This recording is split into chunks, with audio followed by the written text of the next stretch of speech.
Well, guys, we need to talk about the Trump rally in the Bronx again. Now, this rally, even according to the mainstream media, quite different. A lot of Latinos and Black people attended this Trump rally. And of course, the mainstream media was on hand, guys, because they wanted to paint Donald Trump as a racist.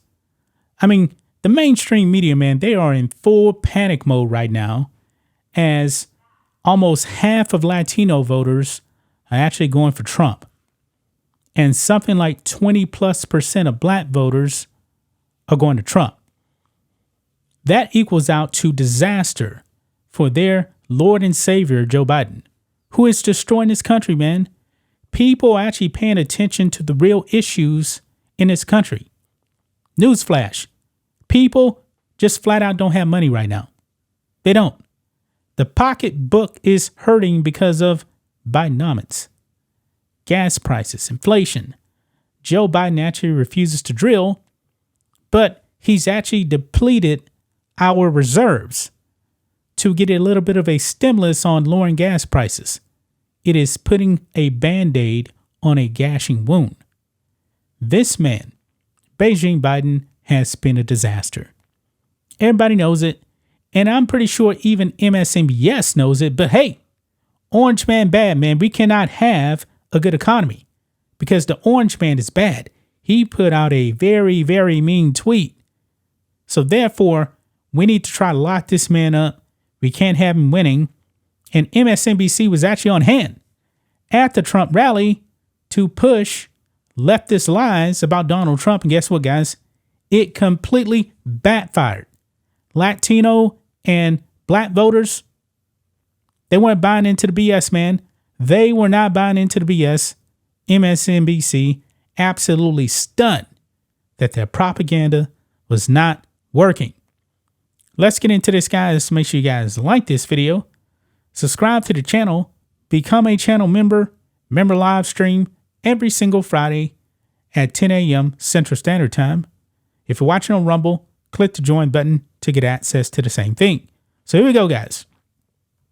Check this out. Correspondent tells MSNBC Black and Latino voters shut her down when she suggests Trump's racist. And in this clip, guys, people really are starting to be more informed. People have not forgotten what Joe Biden said when he was actually on the Breakfast Club with Charlemagne. If you have a hard time figuring whether or not you're for me or for Trump, then you ain't Black. That was Beijing Biden right there. Now, back then, Black people still went out and voted for Joe Biden like in a 90% clip. But boy, the destruction of this country, man, has led people to go back to Donald Trump because people like their money. The only color that matters, guys, is green. Let's go ahead and watch this clip here. Joining us now, NBC News correspondent Dasha Burns, who was there at this event.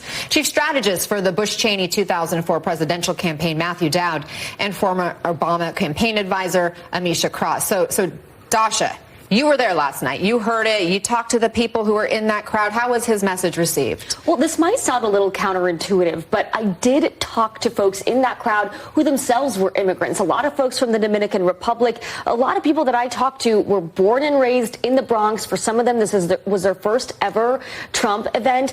And when you talk to immigrants that are going to these Trump rallies, they agree with his message on immigration. Their point is, look, I did it the right way. I came here legally, and especially those living in New York right now, the sentiment I heard from a lot of voters was, we have these immigrants right now that the city is taking care of in a way that I've never felt taken care of by this city. It was a large crowd and a diverse crowd. Yes, there were some people from Westchester, from New Jersey, but there were a lot of people there that were from the Bronx. Yeah, she just said a lot of people there were from the Bronx. And our left stream media is saying, all these people from out of state. She just said right here, a lot of those people were from the Bronx, and those legal immigrants that came in, they don't like the illegal immigration. I don't know anybody that's actually a legal immigrant that loves the illegal immigration. Yeah.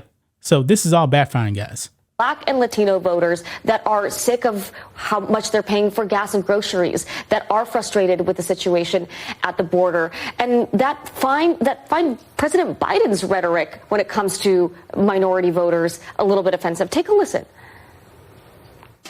Legal troubles. Does any of that worry you at all? No, at all. I think he's going to be elected the president because everyone still wants him as the president. So to me, it doesn't matter. Biden, they have disrespected the people of the city of New York. This was the best city in the world. We're not the great apple anymore. We're not the big apple. We are the rotten apple. Biden went on the Charlemagne the God show and said, "You ain't black if you don't vote for him." I'm black because that's how I was born and what I am. And Trump is the man that can save this country. Yeah.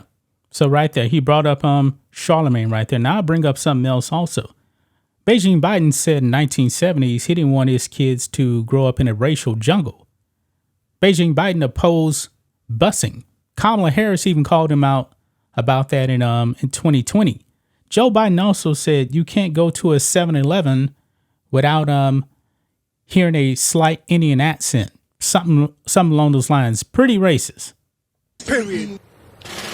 So interesting to talk to those voters, Anna, and multiple people actually mentioned that Charlemagne the God interview. I did press back with some of those folks, mentioning some of Trump's rhetoric that's been seen as racist and bigoted. They said they... Yeah, Trump has never said anything racist or bigoted. They're just trying to run cover for Joe Biden because what Joe Biden said was absolutely racist. Don't have a problem with that. They view his actions over his words in terms of what they feel he can do for their community. Again, the economy, those pocketbook issues over and over again, top of the list. It's important to hear from those voters. I'm glad you were there to get those reactions. Amisha, Trump has quite a history, of course, with minority communities, especially in New York City. I'm thinking Central Park 5, the allegations of discriminatory housing practices.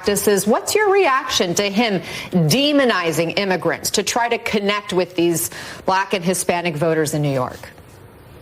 It's disingenuous at best. Donald Trump and the Republican Party created the chaos he is hoping to benefit off of. When the Texas Governor Greg Abbott and when Florida Governor DeSantis decided that they were going to send migrants to cities like my hometown of Chicago, to New York and various other places across the country, they did it with 2024 in mind because they... Yeah, but Beijing Biden is also busing a whole bunch of illegals, way more than Texas and Florida, across this country in the dead of night. Beijing Biden is actually engaged in human trafficking.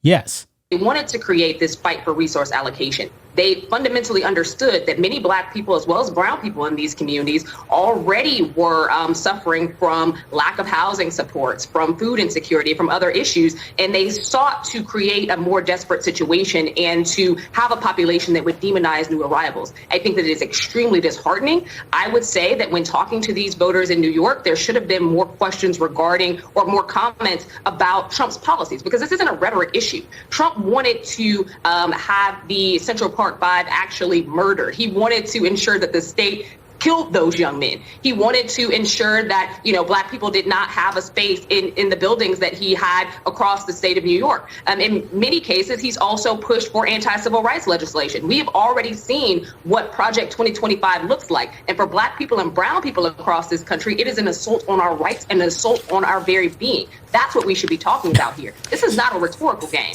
This is a man who has plans in place and a man who appointed judges who will make this happen.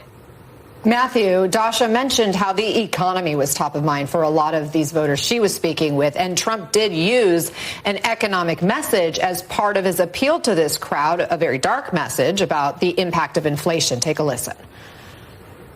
African Americans are getting slaughtered. Hispanic Americans are getting slaughtered. They're the ones that are affected most by what's happening. Not only the fact that you've lost the use of your schools, your parks, and your hospitals. Joe Biden's inflation.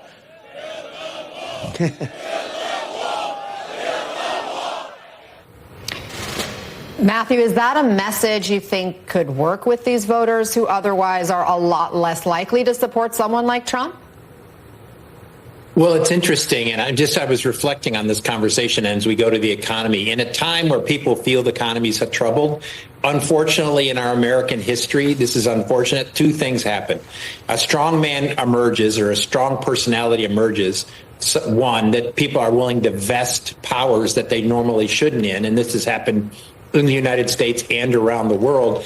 And then the other thing they do, what happens is there's an appeal, unfortunately, to a group in America who may have come over here as immigrants, and I'm a son or grandson of an Irish immigrant, who then begin to blame others along the way. It doesn't matter who that, okay, this is the problem. You might have come here, but it's those other people that are a problem in here. And where our economy is troubled, even though the facts of the economy, when you lay it out with unemployment and the growth of the economy compared to other European economies, we're fine. People, because of inflation, don't feel it. Unfortunately, as I said, in times of troubled economy, there's an audience in America that can be appealed to by a strong man and blaming the other. And the other thing I'll note is that he never, on his sort of English, why we people all speak all different language, I notice he never speaks about the problem of somebody speaking Norwegian or somebody speaking Swedish or somebody speaking Danish. It's either Latin America, Mexico, or Africa, which is a pretty strong signal of what he means. Doctor, are these voters just not offended at all by those types of comments and some of the actions he took as president? Yeah, no, I will say I talked to these voters about the Central Park Five. I talked to them about some of the comments that he's made and the policies beyond rhetoric, right? They are just so focused on what their lives are like right now, what they can feel tangibly, that when I push back with those comments, they shut that down. They said, listen, he might say some things. Again, they focused on the rhetoric still because they feel like that's what the media sort of, consistently puts out there. They say he might say some stuff that's offensive, but at the end of the day, I feel like my life was better under former President Trump than under President Biden. And I take all of the points that we're hearing here, but this is what I hear from voters consistently. And we see this reflected in the data as we're seeing these numbers of Black and Hispanic voters sort of getting chipped away from the Democratic Party and moving towards Trump. A lot can happen in the next 6 months, but I just see this consistently as I talk to these demographics. Matthew, you brought up strong men, and here's what Trump said about authoritarian leaders last night. When you see President Xi of China, when you see Kim Jong-un of North Korea, when you see Putin, and you see all of these people, they're at the top of their game, whether you like it or not. And now here's the Biden campaign's new. Well, the reason they actually said that is because no matter what you actually think of those guys, they can actually put two sentences together. Joe Biden can't. Joe Biden is a mumbling, bumbling fool that's always tripping over himself, shaking hands with air. Yeah. New ad this morning narrated by Robert De Niro. Oh, God. Desperately trying to hold on to power. Now he's running again, this time threatening to be a dictator, to terminate the Constitution. If I don't get elected, it's going to be a bloodbath. Trump wants revenge, and he'll stop at nothing to get it. Matthew, we have reporting the Biden campaign's planning to get even more aggressive against Trump, especially after his trial. Is this kind of messaging effective? I think it's the only way to lay out this election, which is not a fundamental conservative versus liberal or left versus right. This is fundamentally an election about, are you pro-democracy or are you pro-autocracy? And I find the juxtaposition. Well, the Democrats don't even believe in democracy. They didn't even have a primary. I mean, this debate that's actually going to be going on between Trump and Biden, this is all on Joe Biden's terms. And guess who's actually blackballed from this? RFK Jr. RFK Jr. cannot be a part of this debate. Funny how it works.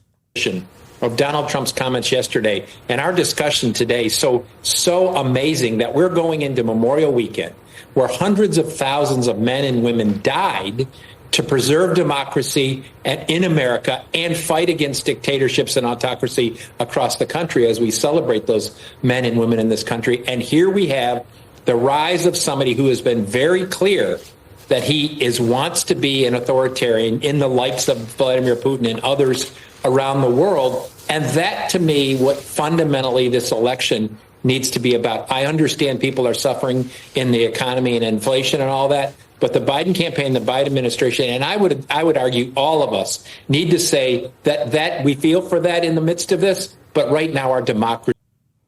Yeah, this guy's a clown. This guy's a clown. He wants you to continue to suffer because orange man bad. Even though the policies of Donald Trump are 1,000 times better than Joe Biden. The Democrats have nothing to run on, man. Joe Biden has done nothing good. But MSNBC won't bring up all the racist stuff that Joe Biden has actually said. And Joe Biden has a long, long history of racism. This man actually spoke at a Klansman's funeral. Yeah, his good buddy Robert Byrd, man, was a part of the Klan. He was the founder of a Klan chapter, if I'm not mistaken. They don't ever call out Joe Biden on that, man. But that's just my thoughts on this. What do you guys think of this? Black and White Network fans, let us know what you think about all this in the comments. Make sure to subscribe to the channel. And we'll catch you next time.